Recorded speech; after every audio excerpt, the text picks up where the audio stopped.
저는 제가 항상 제 남편한테 하는 얘기가 있어요. 내가 변호사라고 해서 오빠가 바람 폈을 때 법적으로 끝날 거라고 생각하지 말라. 오빠 어디 반병 그러면 아내분들이 남편의 외도를 알아챘을 때 이혼을 하지 않는 이유는 뭘까요? 첫 번째는 똑같아요. 아기들 때문이에요. 두 번째는 아직 남편을 사랑해서입니다. 좀 못 믿으시겠지만 아내분들이 항상 저한테 와서 그런 얘기 많이 해요. 남편이 이게 한순간의 바람이다. 성관계의 목적이었지 마음을 주진 않았다. 일회성 바람이라고 생각해서 용서를 해주시는 경우가 많아요. 또 다른 이유는 우리 남편이 문제가 아니라 상간녀가 문제라고 생각해요.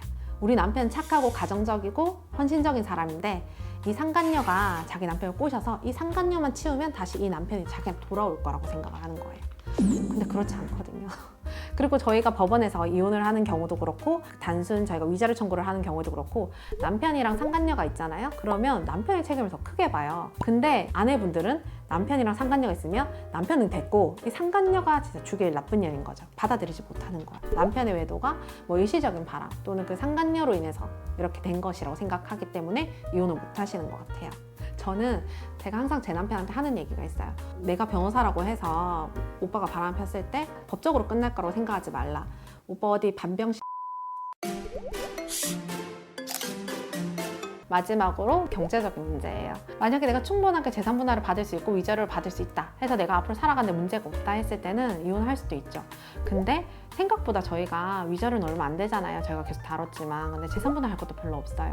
그런 경우에 이 상황에서 현실적으로 살 수 있을지, 또 특히 또 뭐 부양해야 될 뭐 자녀들이 있다든지 이런 경우에 내가 이혼을 하고 나서 혼자 이렇게 아이들을 키울 수 있을지, 이런 좀 경제적인 문제 때문에 좀 이혼을 고민하시는 분들도 있어요. 그래서 이혼을 안 한 상태에서 생활비 그냥 계속 받으면서 남편대로 살고 난 나대로 살고 이렇게 살겠다 하시는 분들도 있어요. 그리고 또 하나는 내가 이혼을 안 해줬을 때 경제적인 이익이 생기는 경우에, 이거 사실 조금 이런 분들도 있으시거든요. 남편이 바람 폈어요. 근데 저 남편 꼴도 보기 싫고 그냥 당장 저 상간녀 데려갔으면 좋겠어요. 근데 이혼을 해주면 내가 재산을 가지고 있는 경우, 그러면 남편한테 재산 분할해줘야 되잖아요. 또 대한민국 남자들 그런 거 잘하잖아요. 뭐 바람 폈을 때 모든 명의를 뭐 아내의 명의로 변경해준다든지 아니면 증여를 해준다든지 뭐 이런 거 많기 때문에 이혼을 하면 근데 이제 반을 나눠줘야 되니까 이혼 안 해주겠다고 이렇게 하시는 분들도 있으세요.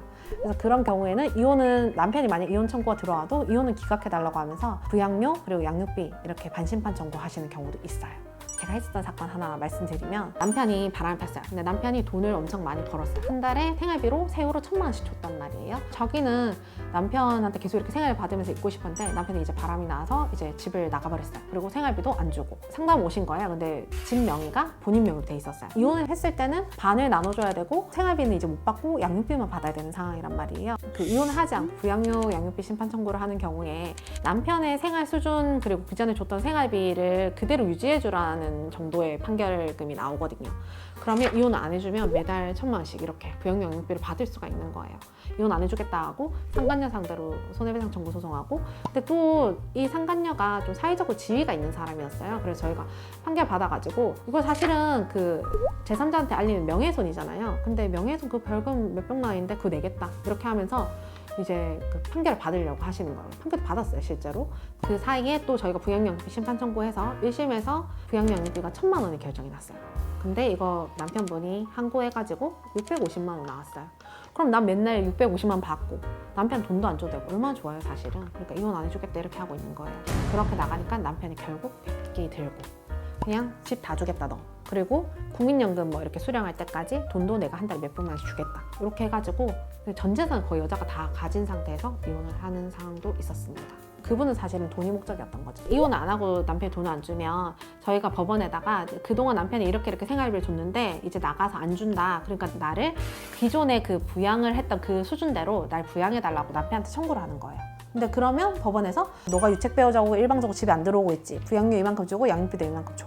죽을 때까지, 또는 이 별거 관계가 해소될 때까지 계속 주라고 해요. 그러면 또 영악한 남편들은 또 잘못했다고 들어옵니다. 그 별거 관계를 해소시키기 위해서. 이혼하고 나면 이제 양육비만 받아야 되니까 양육비는 많이 나와도 200만 원, 300만 원 거의 최대거든요. 그러니까 이혼 사건에서 조정해가지고 저희가 원래 받을 것보다 훨씬 더 많이 받고 전재산 우리가 다 가지고 그렇게 이혼을 해줬죠. 그리고 그 상간녀 소송 취하하라고 2심 중이었거든요. 그렇게 더 이상 그걸 제3자한테 알리지 않는다. 이렇게 해서 조정을 한 사건도 있습니다. 근데 좀 재밌는 게 있어요. 남자분들은 외도를 하셔도 한 8, 90%는 이혼 안 하신다고 하시거든요. 근데 정말 여자분들은 외도를 하시면 8, 90% 이혼하겠다라고 해요. 남자들은 좀 육체적인 관계 이런 거에서 좀 만족을 얻으시는 것 같고, 여자분들은 좀 정서적인 관계에서 또 좀 만족을 얻으시는 것 같아서 그게 좀 다른 것 같아요. 오늘은 여기까지 하겠습니다.